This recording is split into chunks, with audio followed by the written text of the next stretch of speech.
I want to put it out there before everybody else's. I wanted to know what your favorite dirty joke is. You could tell us. My favorite dirty joke?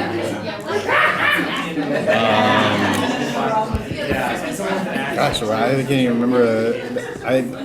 The dirty joke that I know, I don't remember how it goes, but I remember what the end is. I mean, I would need to like sit. It's about a girl who gives a DJ and whistles, and then it turns out she doesn't have an eye. Anyone remember that one? That's better than the joke itself. The answer is great. I asked him what his favorite dirty joke was. Oh, I can only remember the concept. Violent woman entered sex. I like that. That sounds real good. Do you have one? No, I don't like dirty jokes. I'll think of what it is later. It's been a while. Thank you. I will. I'll give you. You're Playboy. I mean, come on. I gotta ask. But I gotta give a good one. Yeah. No offense to yours. Yeah. I didn't have it. I Better couldn't than figure the it out. cartoons. Cartoons are my favorite. You like them? We put something in Derek and Simon like Santa Claus with a bone. Like I remember like there was some Santa Claus with a boner. I remember like as a kid, and I don't even remember what the joke was. I just remember that visual being like weird, funny, weird, funny, weird, funny. You were reading Playboy as a kid? Yeah, I'm find my dad. As you should. Sorry, Dad. It's okay, he's not listening. Yeah, Did he really try hard to hide them, though? yeah, all the way in the basement, Yeah. Amateur. 10 feet away. So you guys good? As the creators, I just have a question of like, you guys have done a lot of cities, a lot of like this season comes with the concept of instead of a city, you do like a theme with the sports and the leading ladies. Do you prefer that format, or do you prefer kind of the more city and the 3 stories of a city? Well, I mean, I think it's depends on the story, and I hate to sound cliche, but this season we're doing 4 or 5 themes. 5? Let's see. Games, inventors, spies, Space. 4. We'll say 4. I thought there was one more. Okay, we have a lot this year. Journalism. But journalism. Oh, yeah. So we're gonna come up with a better name for it. Yeah, if you guys have any ideas for a better name than journalism. The press. I like this just in. Yeah. Breaking news. Extra. We're doing a newsy story. Not just, yeah. The news. But yeah, it just depends on the story and if because we just find the best stories and then we just figure out, would that work as a theme or would a couple of these work in a city? You know what I mean? So we never go like, we're gonna do the spies. We go, let's find the best stories and then figure out the reason why we're learning about them. How do you go about finding the story?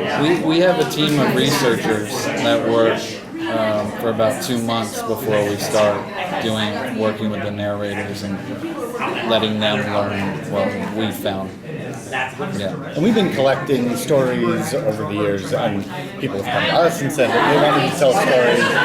But in these 2 months is when we really narrow it down and figure out with these researchers, what the stories are. And also, like, a lot of times we have a story that we love and we're so excited about, and we give it to the researcher, and it turns out that is not a true story. Which sucks. It happens all the time. Or I go like, Do you have an example of one that you liked and wasn't? I feel like there was some Nancy Reagan astrology stuff. oh, I really wanted to do that because I thought that was really fascinating where I read that Nancy Reagan was obsessed with astrology and somehow like her astrologist helped like dictate what Ronald Reagan was going to make choices and control our country and world. And I thought that was so great. And then they researched and they're like, no, they just had a friend that like knew that kind of stuff, but they weren't really that into it. Like, but how do you know? Let's just do the story. I remember it was the only source for that story was the astrologer herself. Yeah, speaking like, well, they listen to everything I say. Yeah. So it just seemed like. But sometimes there's people that you like that then you try to get a good story out, and it's just like it's, you know, people say like, what do you want to avoid? And I would say that sometimes you go down a road like, oh, I always heard this guy was great, and then the more you learn, you're like, you know what, he wasn't great. And it's not like, oh, let's ignore that bad shit he did. It's just like, why rebuild bad shit? Just rebuild good shit that we should have been taught, not the bad stuff, you know? So you would say you focus more on like the positive history than the negative? Yeah, but still the honest. I would say the honest, and I think that bringing up like a past of like a dark time and finding something good in it that's true, and not like, you know, being trite or just bullshitting people is true. But yeah, I mean, I'm not trying to sound like a, you know, a huge optimistic, but like I think it is. I think it's better. I don't want to be depressed. We also like History's already depressing. Let's make it funny and like, oh yeah, oh wait, shit, I just learned something. Hey, maybe that's relatable to what's going on in today. Is it all the same? we also like making Washington the bad guy. You know, we enjoy both sides. That's fun too. Someone who's really good, make them not evil, but you know, Washington is a lot. You know, Lincoln was a liar. I mean, everyone's a fucking liar. So Of course. let's have fun and we're all the same. Have you had any politicians interested in doing a drunk history? I know, like, liability-wise, it might be hard, but has anybody come to Getting you? drunk? Or, yeah, like any unusual people wanting to tell a story, wanting to participate? I remember somebody once told us. No. I remember What'd you somebody. say? No Obama interest? Seems to be making the rounds these days. Of getting drunk? Yeah, that would be a great choice. Yeah, If you guys have any connections. we'll supply the beer. No, I don't have any. No. I wish Someone I once did. telling us that Gore Vidal really loved the show. How we were like, let's get him. But nothing ever. Would you guys ever revisit a city? So like I do stuff for my college application in Emerson, and we do like the Boston episode. And you hear some really cool things about Boston that no one really knows about, like the Isabel Stewart Gardner stuff. Yeah. Would you ever go back and do like maybe things people know, like the Freedom Trail or Paul Revere or the Adams Brothers, like Bunkerville? Yeah. Our show doesn't have rules, you know. So you would go back and revisit the city. It wouldn't I be think a Boston. it wouldn't be episode. called Boston, it would be called something else, but it could be taking place. It'd be weird to do Boston Part 2, you know? But figure out. Could set a precedent. Exactly. We would come up with like a theme, like a Founding Fathers episode. Right. Or we would try to figure out how a theme or another city or something could work if we really, really fell in love with the story and wanted to tell it. Do you guys think that this show could have happened without the internet? No, I don't. Step on that. I will. Because pitching the show was the hardest thing without anything behind it. Like, it was very confusing to anyone to be like, well, I don't get it. So, like, you gotta pretend to be drunk and, I don't know. And it was just very confusing. And I understand. It's a visual idea, you know, so to be able to shoot it, and when we did it, it was just for a one-time thing at UCB in Los Angeles where I perform and was showing it there, and it was just that, and it was at a time where internet comedy, I was a real big snob then, where I felt like people were judging comedy on the hits and not like the content, and so I like didn't want to do anything with the internet for comedy, and then passed it around and no one responded to it, and then it went on the internet and got on the front page of YouTube, and There was a front page of YouTube. remember that? That was like a thing. That was a real exciting thing. Not just your top 10, like the Yeah. world considered. Yeah. Yeah, which I think even if we put it up online after that change, we might never have had any success with it. But the best way to answer it is the reason why it wouldn't have existed is because Comedy Central's been very great, but no matter what network we would have been with, we would have never gotten the show on TV. I mean, like, there's no way. How would that work? How would you get? But because we already had a fan base, they invested on. It was a risk, that definitely. But without the internet, we wouldn't have. I still can't pitch the show. And then my mom's friends were like, what's the show you're doing? And I'm like, someone gets drunk. It's a big mess.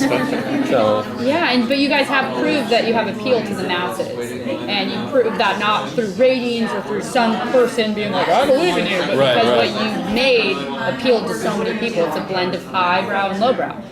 What advice would you give to other media makers to make content that appeals to the masses? Or good content that has mass appeal? I think when your goals are that, you're never going to win. But if your goals are, what do I find interesting, funny, whatever the thing that you're trying to do is do that, because when you do that, it's not going to be like anything else. I know that sounds like some elementary school teacher would say, but it's just true of like, we never planned that. It's just like, it'll be fun. It's a weird idea. And we originally called it the Drunk History Channel. And Jeremy's like, I don't want it to sound like it's a parody of the History Channel. It's a great note. I was what's that scene in the Facebook movie? Oh yeah. I was the Justin Timberlake. Yeah. No channel. So going into the third season, coming up from the internet onto a network now, and going into the third season, do you guys feel more pressure to do it certain ways, like to push it, or less pressure? Less now? pressure. I do. You? Yeah, it's nice. Awesome. It feels good. It's nice to not like. It's still like because you still want to do it again, so it's not like you're gonna slack off. But there's less like, oh, do we have enough stories about this? It's like, no, these are just the best stories that we found this year. But there's a lot more, Do you find you have more now coming at you and people responding and sending big ideas? You wouldn't believe how much history has happened. It's insane. I believe it. These books, it just keeps going. Jeez, we've been around a while. No, but it's a lot of fun. What has been your favorite kind of historical thing that you've learned in the past 3 seasons? It's a great question and a hard answer to give. I've not been able to answer that. I am, for selfish reasons, fortunate to have my answer, which is that I got drunk this year, and so my story was to me the most fascinating so far, which was the Mulholland stealing the water for Los Angeles, and then I got super into that and became really obsessed. Tenacious D was in it, and I was really happy about that. But This season? That's this season. But In our Los Angeles episode, which is where Jeremy's from.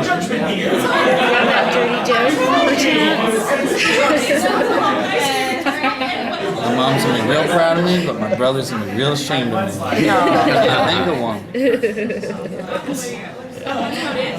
I just remembered this one. It's not even that dirty, but it's like a kid. It's like in the shower with his dad, and he like looks at that and he's like, "What is that?" And he's like, "There's 2 different versions." It's like, "That's my car, son." I was like, "Oh, okay." And then he takes a shower with his mom, and he's like, "What's that, Mom?" And she's like, "Oh, that's my garage." Remember that thing? And he's like, "Mom, your dad's trying to park his car in your garage." But there really was no like punchline of that. It was just like, oh my God, they were fucking. But it was that one, and there was like a snake. It was like, "That's my snake," and she said it's her garden. Remember that? Oh yeah. You should talk to Karen. He gave me the exact same joke. really? Amazing. Are you being serious? Yeah, serious. With a punchline. Exact joke. I mean, he knows it. Karen, I just told the exact same dirty joke. They're like, "That's the same joke Doug Taranto. I did the car and park in the garage. Yeah. I've already been refining it in my head since I told you.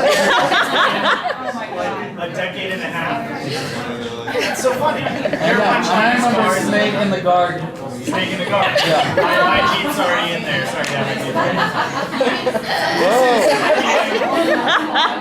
yeah. All right, gotta take All right. Thank you so much. Thank you. Thank you. Thank you very much.